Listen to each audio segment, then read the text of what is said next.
So here is a quick tutorial on how to straighten out a crooked coin. Now this will work for any coin that isn't brittle. You could try to bend that, you could try to hammer it, you would leave all sorts of horrible marks on it, crack it, all sorts of bad things can easily happen when you try to do this. But this is my trick. Take two coins of roughly the same material. In this case, that is probably a 5 or 10 of Napoleon III, and a similar coin. Now, I don't mind damaging these coins because they couldn't really be more damaged. Put the coin that you want to straighten between the two of them, try to flatten it with force, or take a hammer like this. This is a Neolithic hand axe.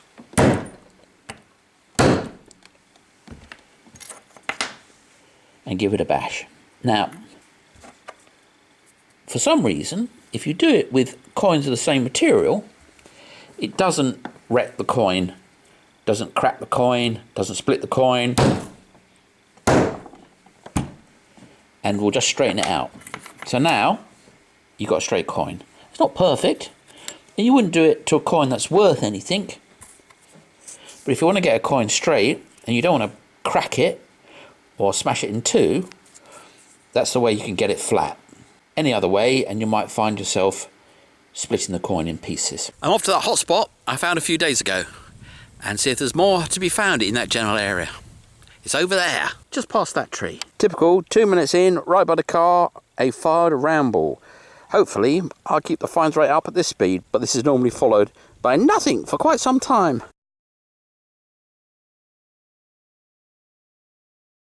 Oh, this should be a little denier, if I'm not mistaken. And that should have got it. Let's take another spoonful out.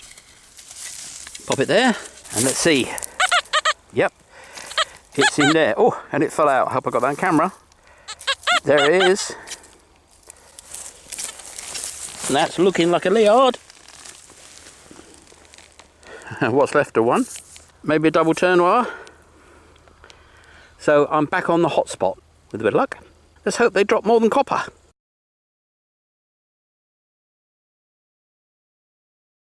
Well, this could be another one. It's going to be deep though, so I might not get it out easily, but we'll give it a go. Very easy to dig this, which is truly excellent. Nothing worse than digging trash in hard ground. See that? Now, if there's a nice straight line on deep, that'll be a very good sign. Let's have a look. Oh yeah, look at that. 87, so that's going to be a big copper coin. It's going to prove me wrong now. It might just be a big piece of copper metal, which I'm seeing there, which isn't it? Good. I think that's it there. Yes, it is. I wonder what coin that is. So there it is, and it's not silver. I hoped it was silver because it was ringing up at 90 at one stage. But it looks like it's got some detail on it. Maybe not a great deal. It's an odd shape, which is always good. But that's going to be most likely a double tournoir. Although it could just, at a stretch, be Roman because it's very thick. And I have had one Roman out of this field, but chances of it being Roman are 1 in 50, maybe more. Chances of that being a double tournoir, better than even money. But nice coin, and that last dig was just there.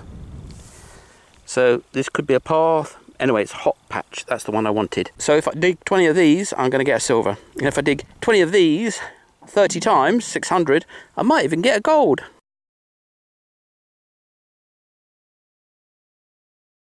Not sure what it is, but we're going to get the dough off it together. It's reading at 60. No, it bends. If it bends, it's not your friends. Well, it kind of bends. A bit of sheet copper.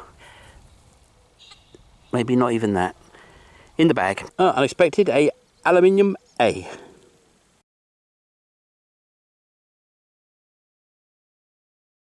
Well, I'm digging much trash. Only those 2 coins to show, so far, and I've just got a little bit of spoonage. That's what I'm guessing that is. A little spoon handle. I'll put it in my pocket just in case it cleans up well, which it won't.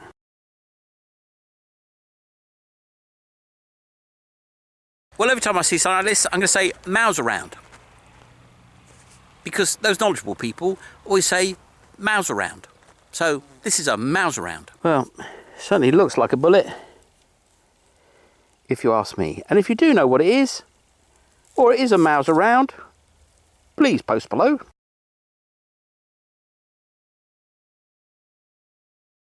I walked to coin 3, and here it is. I keep digging up trash, trash, trash. If I'd videoed everything, I'd still only be halfway up the hill. Anyway, this is a coin. Haven't opened it yet, but you know, I think it's safe to say it's a copper, either dernier or double turn noir. It was a very, very big signal. But I've got that HF coil on, and when you get a coin, it gives you a big signal. That looks looking like a dernier. You see it's circular there. That's normally a sign of a dernier, and that's not going to have anything on it. Oh, maybe it will. Maybe it have a little bit. I thought it was a button there for a minute, but no. A dernier.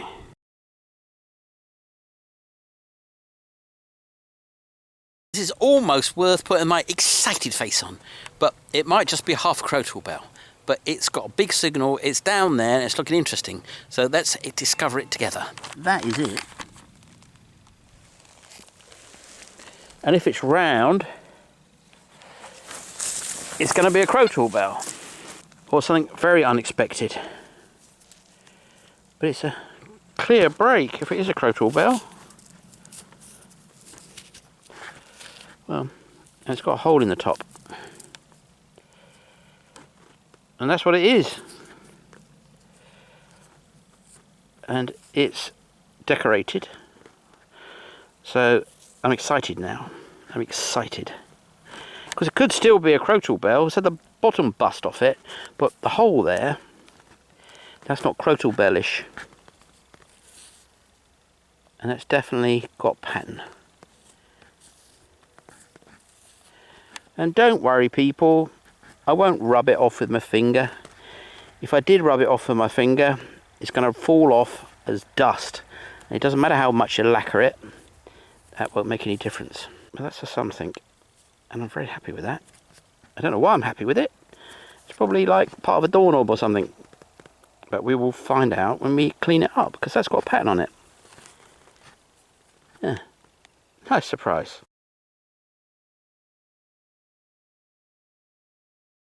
This is a button, I believe, and it was a surface find. Made a hell of a racket.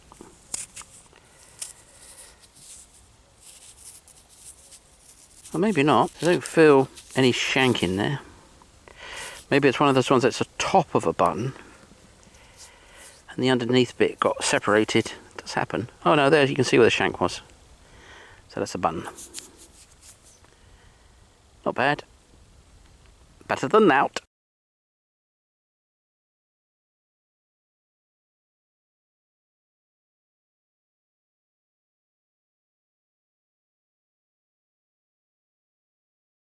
Well, I think that's a bit of junk jewellery. So in the pocket that goes. Last find of the day, I think.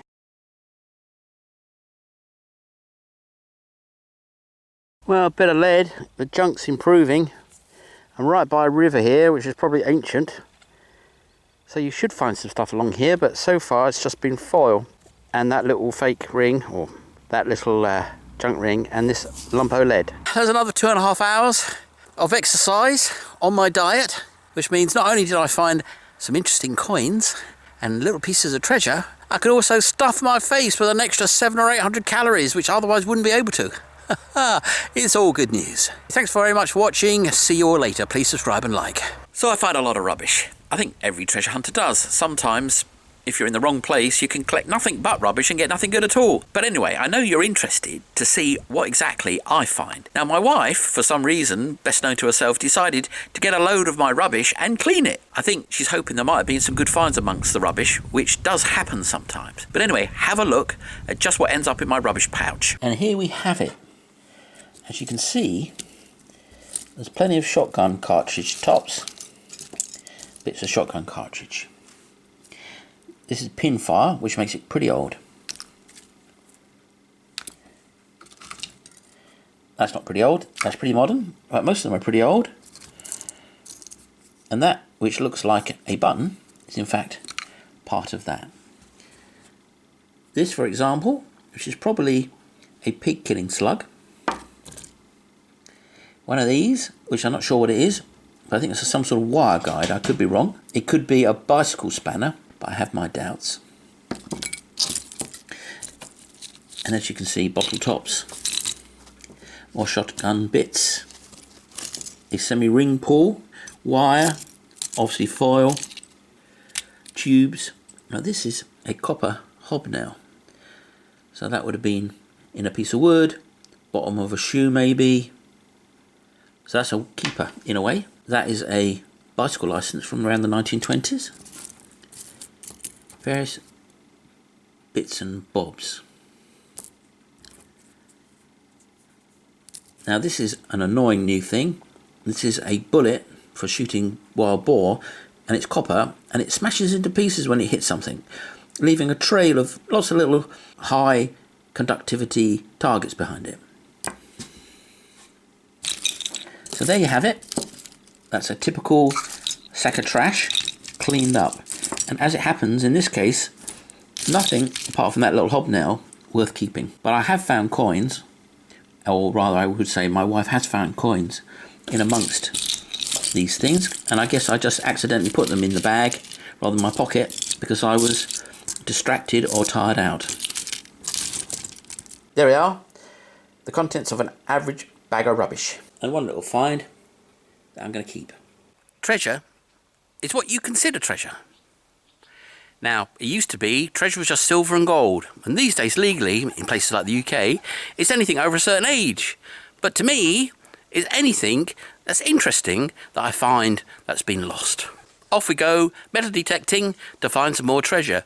And it might be silver, it might be gold, it might be copper, it might be a load of old junk.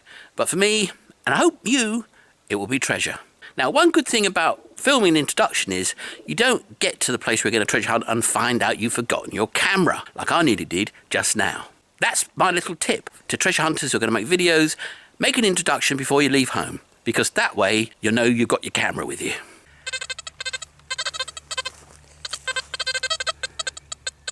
Oh boy, is it hot. It must be 85. It's almost 4 o'clock in the evening. Now I'm back on this field, which I'm sure has got lots of good stuff still in it, and there's like 3 hot patches, so I can see if I can hit all 3 of them and get some more finds.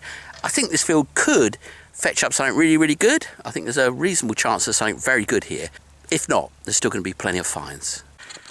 Well, I don't know what it is, but today all my dices are going poppity crackety crackety poppity poppity poppity mad as a hatter, and I've had to go back home and swap a machine out, and it's still doing it. I've tried different control boxes, I've tried different coils, they're all going like this. Very weird. Maybe there's a sunspot going on, I don't know. Maybe someone's got a radar pointing at my head. Hey, first find of the day. It's a blooming great bullet. The size of that. So lead bullet, probably around 1800, I should think.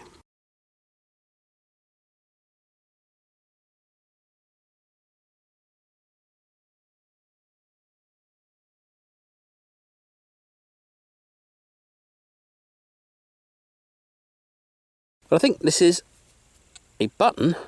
It's got a pattern on it. It doesn't remind me of a coin, and I'm expecting, yes, there's a shank there. And you can see there's a nice little pattern on there. Yay! I like buttons. I know I'm the only one, but I do like buttons. I'm going to find out what that pattern is later.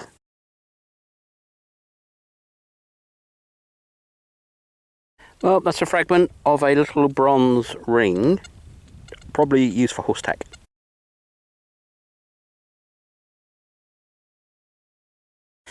Now, there seems to be some controversy about these clips.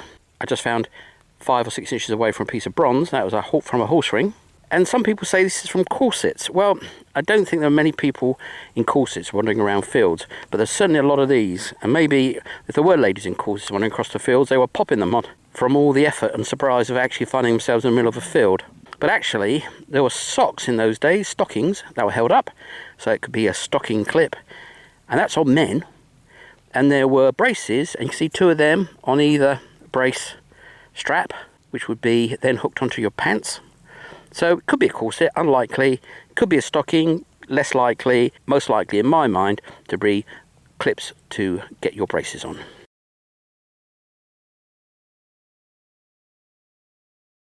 Oh, it's hot and exhausting in this temperature. But I press on, and talking of brace clips, here's another. So you do find a lot. And I don't think farmers walked around in stockings. That was an aristocratic thing. And revolutionaries were called sans-culottes, which meant people that didn't wear trousers that required stockings.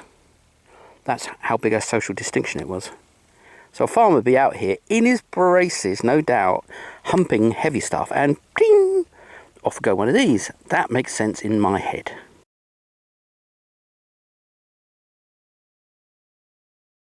And that came from that big hole, and there's another signal right there.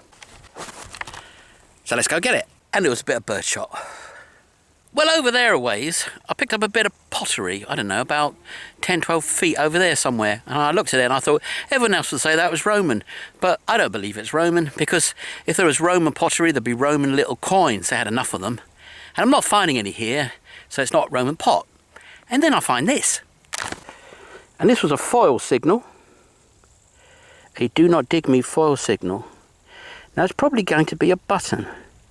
But you can forgive me for imagining for a moment it was Roman. It's looking like a button now, but actually maybe not, because... Go away, fly. Go away now. Fly's telling me it's a button. Yeah, and that probably means it's been broken because it's been landed on by something heavy. But I haven't got to a shank yet. But I think I just did. But we'll find out later, but a Roman coin wouldn't shatter like that, I don't believe. So I go back to my original theory, not Roman pottery.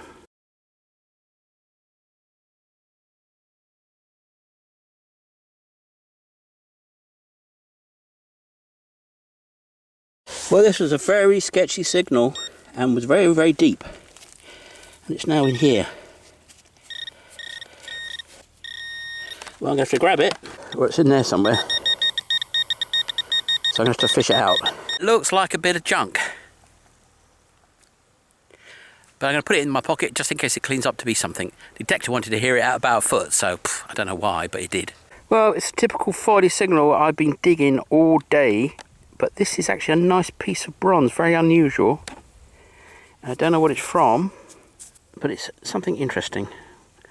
So I'm going to mull on that one. It's going in the pocket. Well, that was almost a wipeout. A bullet and a button. Well, a bullet and 2 buttons. I suppose that's not too bad, really, but for me, that's a wipeout. But we soldier on. See you again later. So I'm on my way back down the drive, and there's 4 tiny little chicks and a little tiny chicken mother with them. And 3 run that away, and 1 runs right in front of me and off into the hedge, and the chicken mother jumps in front of the shiny shovel too and starts attacking it, as if. And then starts attacking my foot, as if. What a brave chicken mother. I mean, I don't speak chicken, but I think she was saying, "Leave my little one alone," or something to that extent. But anyway, no one was harmed in that adventure, but ooh, what a brave little chicken. And all the little chicks lived happily ever after. Now let me show you my latest addiction. Now you can imagine, out there in the boiling sun for 2.5 to 3 hours, one gets a little bit dehydrated.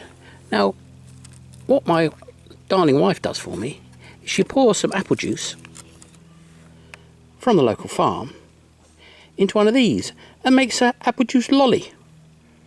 Well, there's about 60 calories in there, and many, many moments of refreshment. Isn't there, Greypus? I think Greypus is allergic to cats. Oh yeah.